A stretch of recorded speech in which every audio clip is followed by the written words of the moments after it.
In this video, I want to talk to you about a specific example of an accountant who switched from being an accountant to being a truck driver, which sounds like an unusual shift to make in his career. And you can see from here, the video has 327,000 views. It's from someone called Def Life, who, like I say, went from accounting to being a truck driver. So let's learn more about his circumstances here and why he made such a radical career change. The title states I was an accountant. I went to the university in Texas, kind of did what society tells everybody to do, which is to go to college and right after college to get a nice corporate job. And that's what you're supposed to do in life, and which I did. I worked for the Federal Reserve Bank. That's where I started off my career. I was there for almost 4 years. From then on, I went to a Fortune 25 company. I was a corporate accountant there for about 7 years. And then after that, I worked for a public accounting firm for approximately 3-4 years. I was kind of like a serial job hopper towards the end of my career. Because I was just miserable. I thought maybe finding a new job would be exciting and the work might be a little different, and that wasn't really the case for me. So just to quickly pause there before we continue with his story, right? So he started in accounting, did the traditional kind of advice that he was told, get a stable form of education, going to college, and stable careers typically would be accounting. And he was looking into, like I say, moving to this corporate jobs, Federal Reserve, Fortune 25 company, which would be like Walmart, Amazon, kind of high profile companies for 7 years, and then 3 to 4 years in like another big accounting firm. And I think it's kind of interesting because he's not like someone who just started working in accounting, thought it was boring and he didn't want to do it after 1 or 2 years and wanted to quit. He was someone who'd been in accounting for over a decade, but he realized it wasn't for him after some time working in this. It's not like he just couldn't get a job and he desperately had to become a trucker. He actually made a conscious decision to make that move. And I see this more and more common with men, and we're going to cover this in this video and other videos, is kind of more focused now on freedom rather than just climbing the corporate ladder or stability. It's like, well, there's a bit more freedom and quite high demand for truckers, for example. So they're opting for that over the kind of stable, cozy, simple office job, right? And there's a couple red flags to look out for in your own career. If he was saying towards the end of his career, a serial job hopper. Now, if you're really unhappy in one job, you have to understand, job hopping, depending on the scenario, of course, job hopping isn't always the answer, right? Sometimes it's not the solution. And the thing is, it could be just how the industry works, how not only that company works, but the industry in general. So if you switch from one accounting firm to another, you might find the same thing. Maybe it's slightly nicer. There's certain tangible small differences. Maybe you get free coffees, free breakfasts. Maybe it's a nicer office. You can work from home a bit. But generally, a lot of companies in your industry are going to be the same. They're not going to be radically different. You're not going to be unhappy at one company and then super happy at the other. Again, that depends on personal circumstances. If you have a particularly toxic manager or team, then that can make a difference. But the general culture of an industry will be the same regardless of which company it is. So if you're finding you're unhappy at multiple companies in your industry, maybe you need to think about pivoting your career to something else, looking at other income sources, self-employment. This guy went from accounting to trucking, things like this.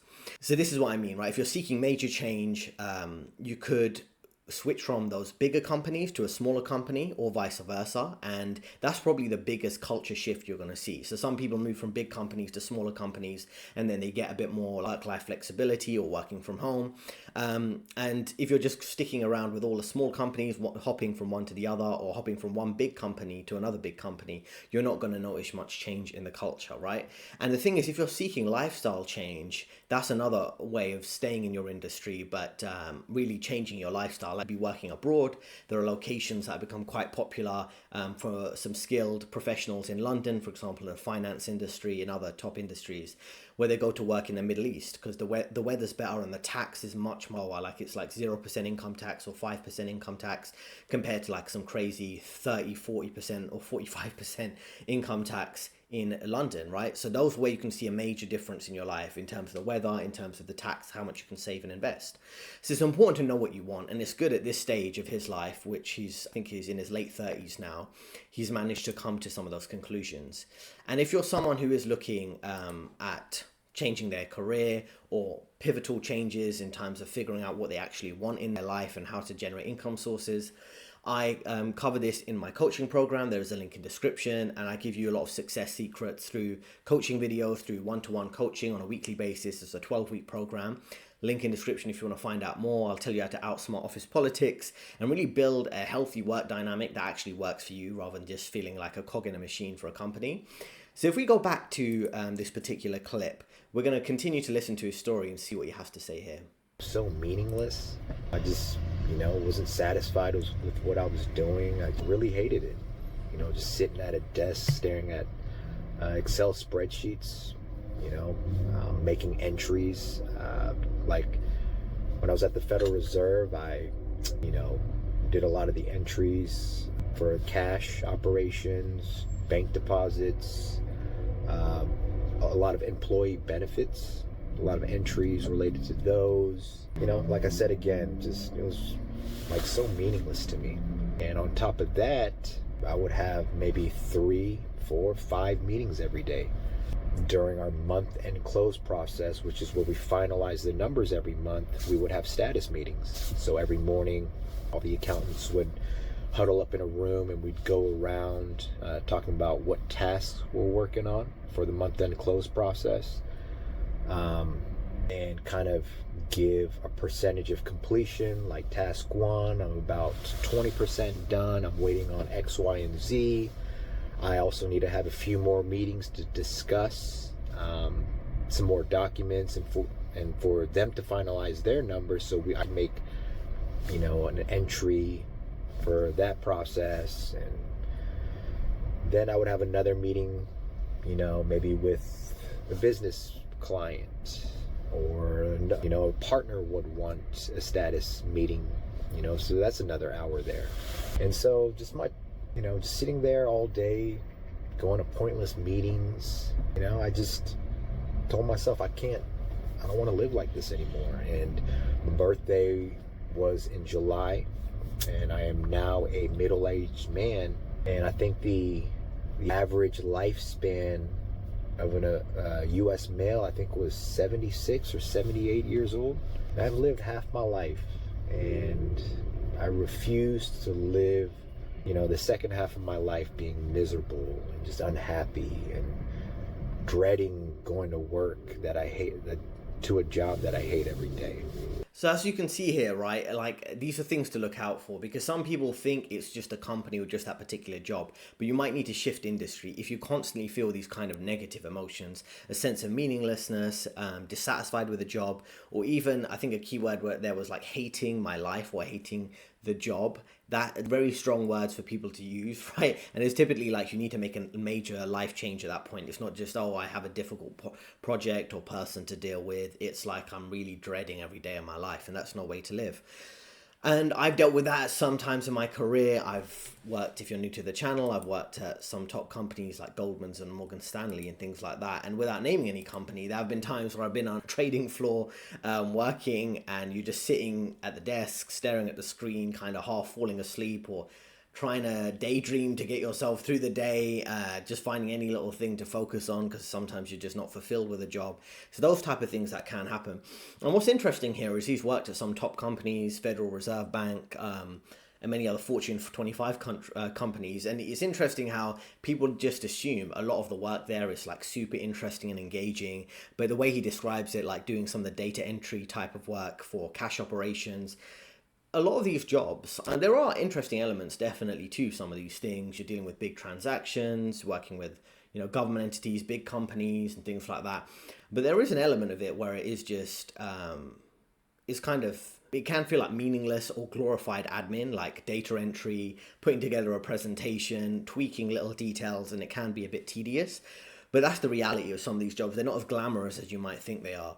Now, I think the lesson here really is to find out, when you going into an industry, what do people feel like who've been there for many years, right? So for example, if you want to become a lawyer, do you think about lawyers who've been there for 5 to 10 years? And when you start your job, whatever that would be, really try to figure that out by speaking to them. You don't have to ask them in such direct ways, but if they're constantly stressed, if they're if they're working hard, but they've been sold an illusion of having a high salary, but a lot of the jobs aren't high salary, or they have to spend incredible amounts of money to live in a high cost of living area, you should be able to kind of gauge that by reading between the lines. If people are constantly unhappy at their job, even if they're getting paid well, do you want to be that? Because you could kind of follow the same path and be stuck in the same position they're in, right? It's the same thing with any top profession where you have to study a lot and you have to climb the ladder. Lawyers, dentists, are people fulfilled with the work they do each day? Or doctors, for example. Doctors is kind of more of a high status role if you're maybe a senior doctor. You comfortable working with their work-life balance? Because those are the real elements that impact you on a day-to-day basis. It's not just the work you're doing, it's like what's the lifestyle that comes with that job. And for him, he got tired, this guy on the screen right now, he got tired with the kind of tediousness of it, the kind of excessive meetings, endless processes, and didn't want to live like that. Another small thing he mentioned here was about sitting for long time periods, right?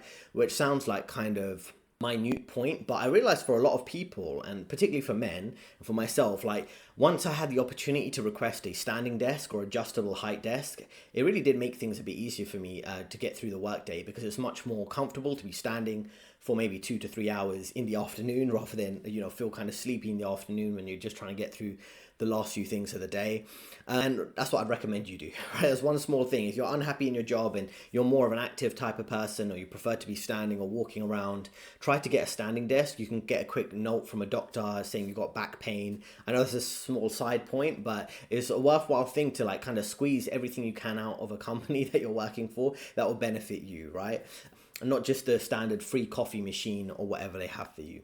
Other thing would be to really consider what you want to do in your life, right? For example, this guy, he wanted more time freedom.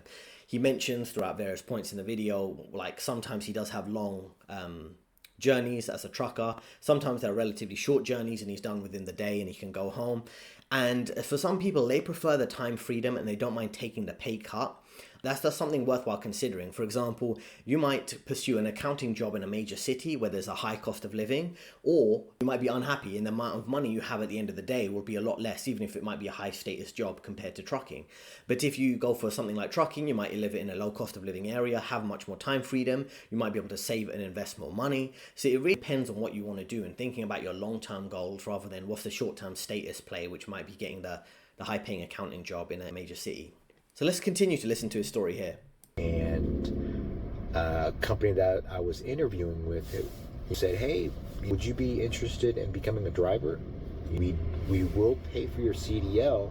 However, you have to drive for us for a year. And getting my CDL has been absolutely amazing. I love what I do. Don't get me wrong, it was so hard passing my CDL.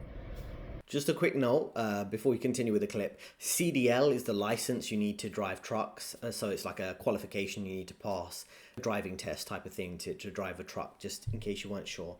Let's continue to listen to him here. The course was 4 weeks long, and then you can schedule your driving test and was it written or oral?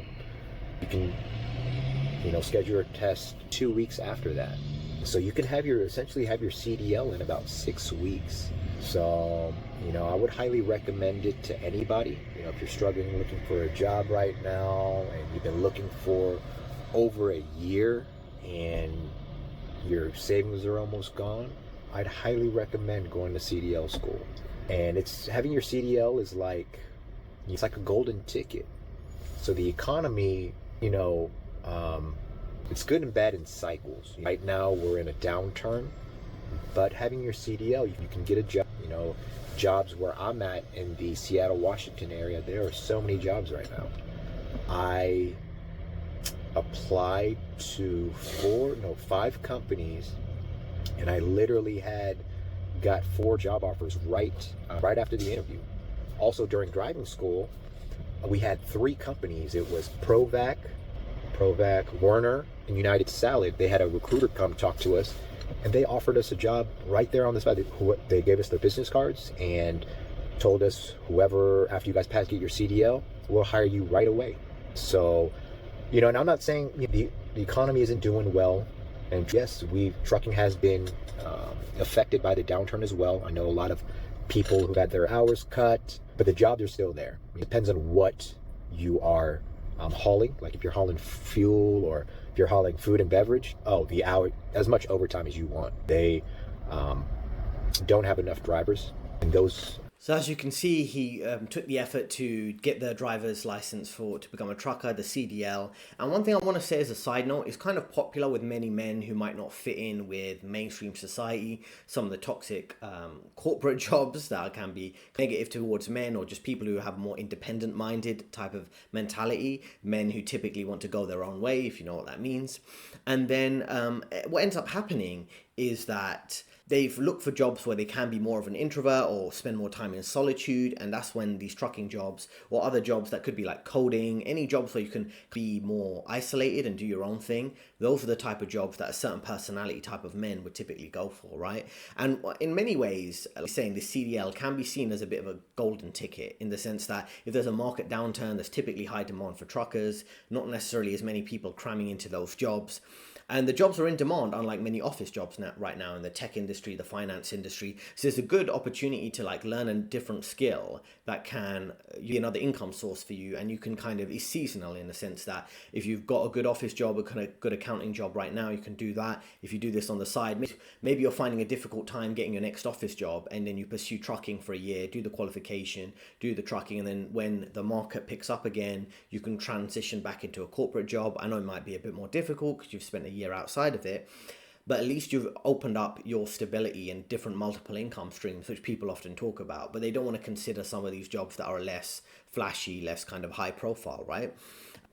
And the other thing is, he's talking about there's high demand, so you can get paid overtime or do these type of extra hours, which is interesting because many corporate jobs, they might pay well, but they don't pay for overtime. And many times you might have to spend late evenings in the office, some cases coming on the weekend to do extra work there, or just stick around to appear busy for the sake of impressing management, arriving before management, leaving after management leave the office. This is the type of ridiculous things you have to do in the office, but you're not getting paid extra for it. At least you get paid for the hours you're working in as a truck driver.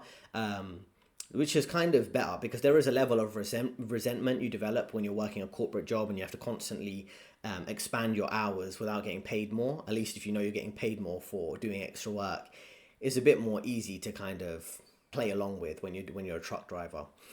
So let's listen to more about his type of perspective on this type of job. I would highly recommend, if you're stuck in a corporate job, maybe look into being a CDL driver. I absolutely love it because outside every single day. And if you live in Washington, it is absolutely gorgeous. I haven't been to a meeting in months, but most importantly, I'm happy. I'm very happy and just so grateful that I got into the industry.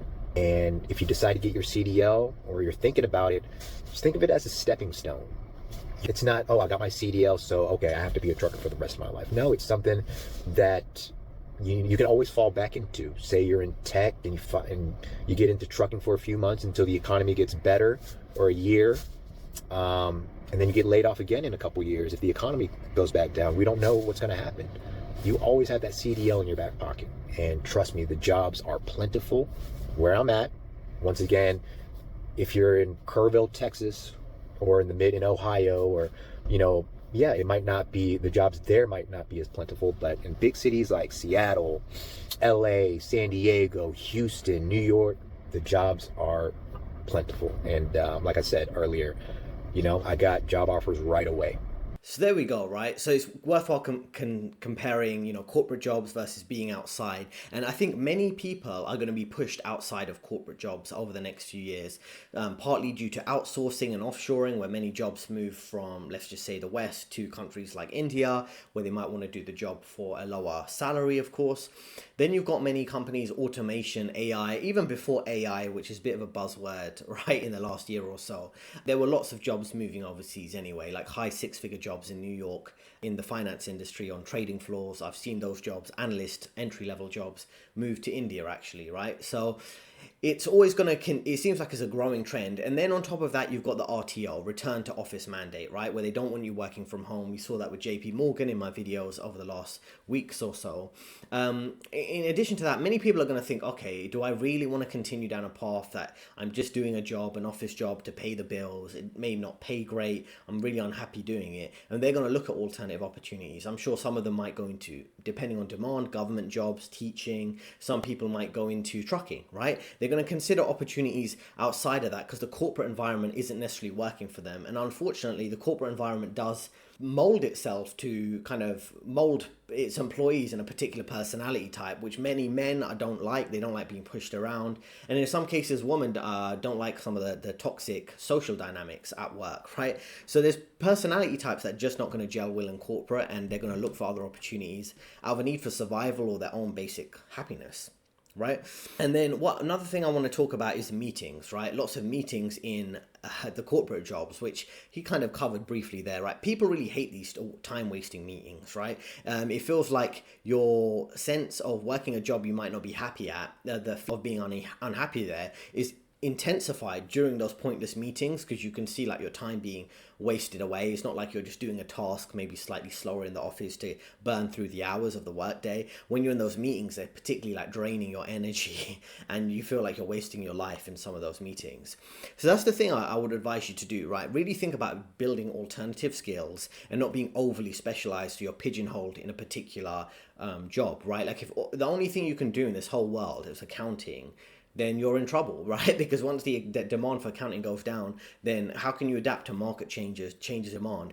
Now, for example, let's just say you follow the traditional path, you've been working in accounting for several years or even a decade or more, as he has, and then you think about doing trucking. The first thing that's going to happen is firstly, this is why I recommend you don't discuss any major life changes with anyone in your life, because most people will respond negatively. Now, there might be a handful of people who you're talking with, maybe close friends or family, and you say, well, I've been doing accounting and I'm thinking about doing trucking.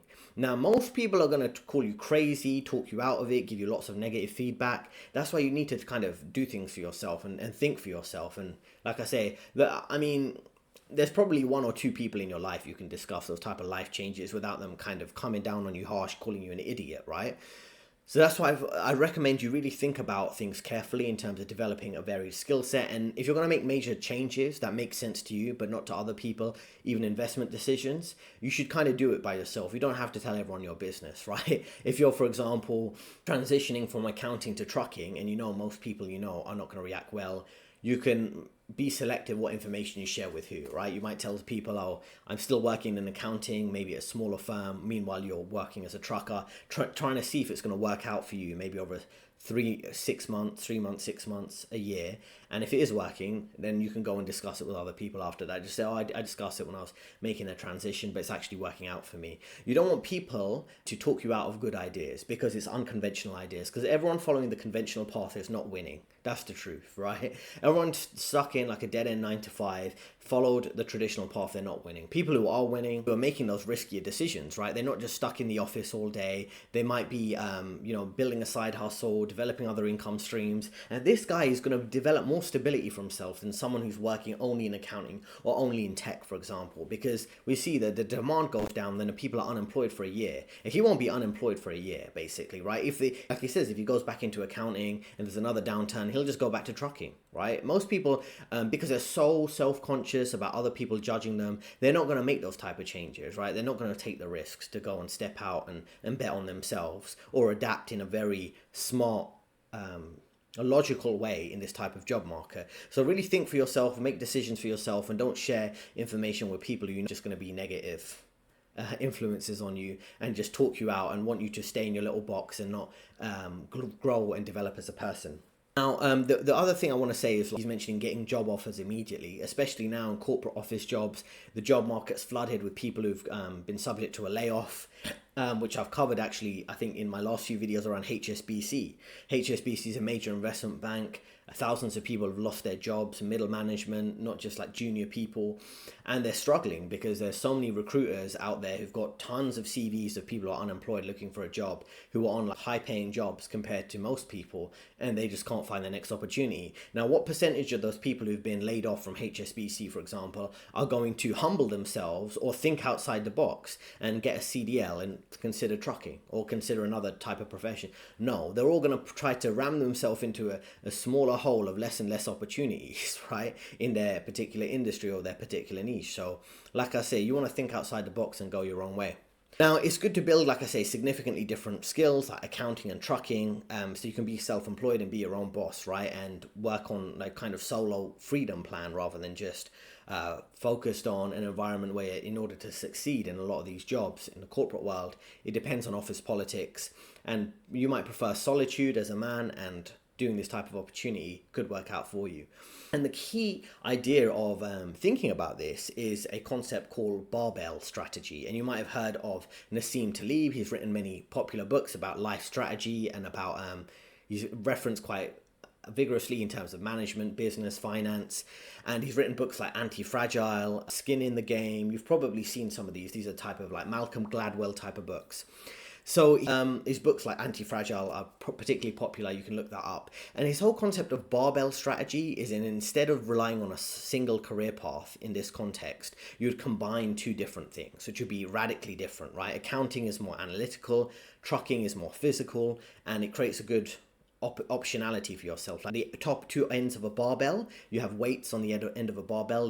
They're you know, in a sense different from each other, right? So they're different opportunities are at either ends of the spectrum. Accounting and trucking sound so different, but you see how he's built so much stability in his life, and he's more anti-fragile, which is another key concept from Nassim Taleb, which would be you want to build an anti-fragile life, which is basically more self-sufficiency, more of a life where you're less exposed to risk. Now, what that would mean is, like, you know, there's job losses in one job market, you can slide into another. We see this guy doing here.